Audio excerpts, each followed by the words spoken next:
संस्कार हीच राजपूत क्षत्रिय स्त्रीची खरी ओळख असून काळानुरूप जरूर आधुनिक व्हा, मात्र संस्कार सोडू नका, असे आवाहन दिल्ली येथील राष्ट्रवादी विचारवंत मीनाक्षी सेहरावत यांनी राजपूत महिलांना केले.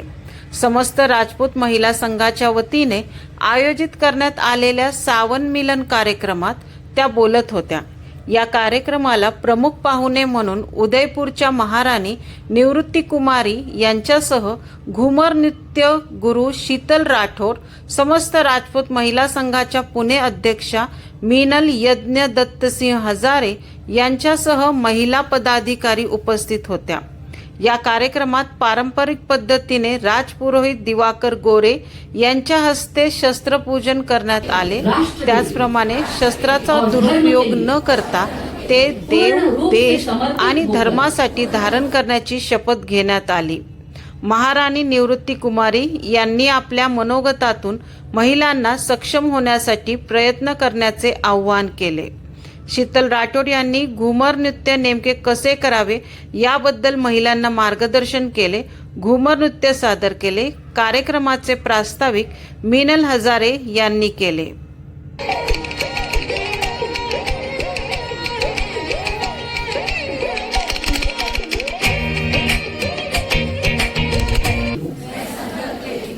जय एकलिंगजी, जय क्षात्र धर्म, जय मातृशक्ति। घूमर राजपूत समाज जहाँ पे औरतें घूमर करती हैं वहाँ से ओरिजिनेट हुआ है, मतलब वहाँ से स्टार्ट हुआ है, लेकिन ये बिल्कुल गलत है और हम में से एक्चुअली 80 या 90% लोगों को ये बात पता नहीं होती है. बट घूमर राजपूत समाज से वहाँ से स्टार्ट नहीं हुआ है, ओरिजिनेट नहीं हुआ है.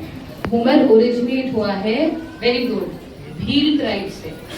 भील एक आदिवासी कम्युनिटी होती है, अगर आपने सुना हो तो मेवाड़ में सबसे ज्यादा भील पाए जाते हैं. आपको पता होगा मेवाड़, उदयपुर, कुंभलगढ़, बांसवाड़ा, ये वाला जो पूरा राजसमंद, ये वाला जो पूरा एरिया है उसको हम मेवाड़ कहते हैं.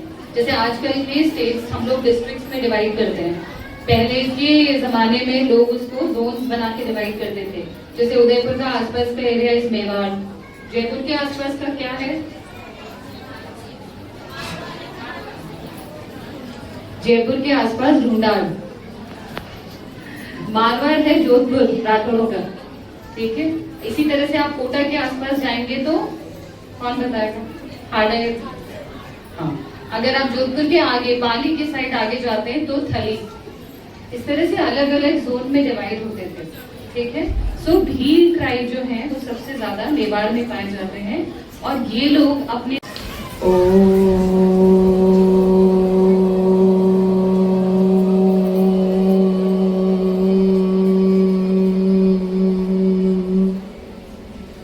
विश्वानि देव सवितर दुरितानि परासुव यद्भद्रं तन्नरासुव.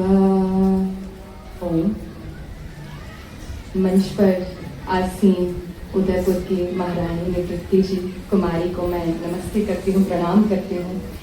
और हमारी घूमर की कलाकारा हमारी राठौड़ जी बहन का मैं नमस्ते प्रणाम करती हूँ. और जितनी भी यहाँ मेरी राजपूत बहनें हैं, माताएं हैं, मैं सभी को नमन करती हूँ, वंदन करती हूँ और एक विशेष आग्रह प्रकट करती हूँ हजारे परिवार का, जिन्होंने मुझे इतने दिव्य भव्य आयोजन का हिस्सा बनाया. और बहुत अच्छा लग रहा है यहाँ आकर, इतना कलरफुल देखकर बहुत अच्छा लग रहा है. मैंने पहली बार ये पोशाक पहना है, लेकिन अपने आप में इस पोशाक को पहनना एक ऊर्जा का स्रोत है सच में जी.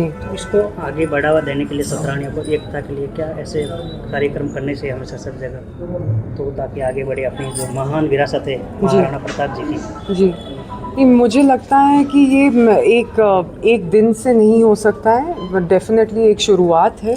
पर जो सीख यहाँ पर हम देने की कोशिश या मीनल जी इस आयोजन के द्वारा देने की कोशिश कर रहे हैं कि ये एक ऐसी चीज़ है जो हमारे संस्कार हैं, हमारी जो संस्कृति है, ये हर रोज़ हमको इसको घर पे भी अपने बच्चों के साथ फॉलो करना ज़रूरी है. ये एक दिन सिर्फ मतलब यहाँ पर आकर सबके साथ बातचीत करके भूलने की बात नहीं है. और यही सीख हमको हमारे पूर्वजों से मिलती है और हम इसी चीज़ को रोज़ जीने की कोशिश करते हैं, हम खुद और हमारे बच्चों के साथ खुद, ताकि वो भी आगे वाली पीढ़ी को ये सिखा सकें।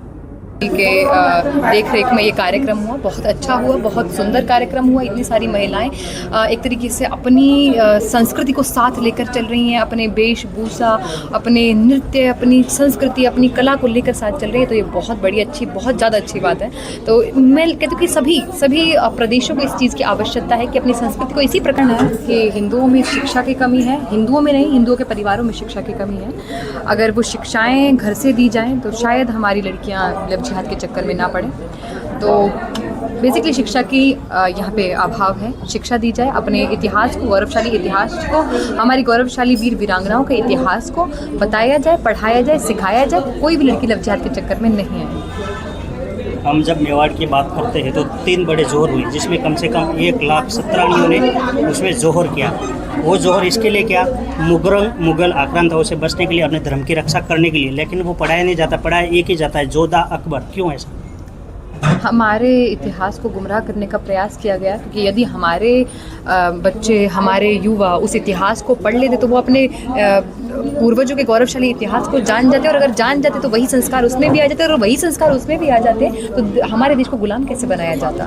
तो उसको बदला गया, हमारे एजुकेशन सिस्टम को बदला गया, इसलिए बदला गया ताकि हमें जल्द से जल्द गुलाम बनाया जाए। इसलिए हमारे जो इतने सारे ऐसे ऐतिहासिक पुरुष, वीर वीरांगनाएं रही हैं, उनके बारे में हमें नहीं पढ़ाया गया, नहीं बताया गया।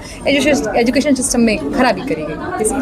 अभी आपने जो दिल्ली का बताया था, दिल्ली में जाट, मराठा, राजपूत एक साथ लड़े, फिर भी हमारे यहाँ जातिवाद इतना दिखाया जाता है कि हम एक दूसरे के काफ़ी विरोध हैं। लेकिन जब संस्कृति और धर्म की बात है तो सबने मिलकर युद्ध लड़ा है। जी जी जी।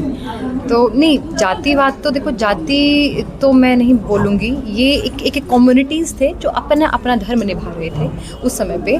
लेकिन अब जो वो धर्म जो पहले वो लोग निभा रहे थे, अब उस धर्म का अहंकार उनको हो गया जो कुछ कर ही नहीं रहे हैं। आप समझ रहे हैं कि अगर किसी जाट ने लड़ाई करी तो वो जाट अपने आप को इसलिए कह पा रहा था क्योंकि उसने धर्म के लिए कुछ करा, राजपूत इसलिए कह पा रहा था क्योंकि उसने धर्म के लिए कुछ करा, मराठा इसलिए कह पा रहा था क्योंकि धर्म के लिए कुछ करा। लेकिन अब उनके पूर्वजों को उसका अहंकार हो चुका है जो कुछ कर नहीं रहे हैं। यदि आपको अहंकार करना ही है अपनी जाति का, तो मुझे लगता है कि पहले आपको देश, धर्म और संस्कृति के लिए कुछ करना चाहिए, फिर आप अहंकार कीजिए। कोई प्रॉब्लम नहीं है, आप हक से कीजिए। मराठा हूँ, सबसे पहले आप ये कोशिश कीजिए, ये प्रयास कीजिए कि आप अपने पूर्वजों का अनुसरण कर वही देश की रक्षा के लिए, धर्म की रक्षा के लिए, संस्कृति की रक्षा के लिए कुछ करें। तो मुझे लगता है ये ज़्यादा गौरवशाली आपके लिए रहेगा।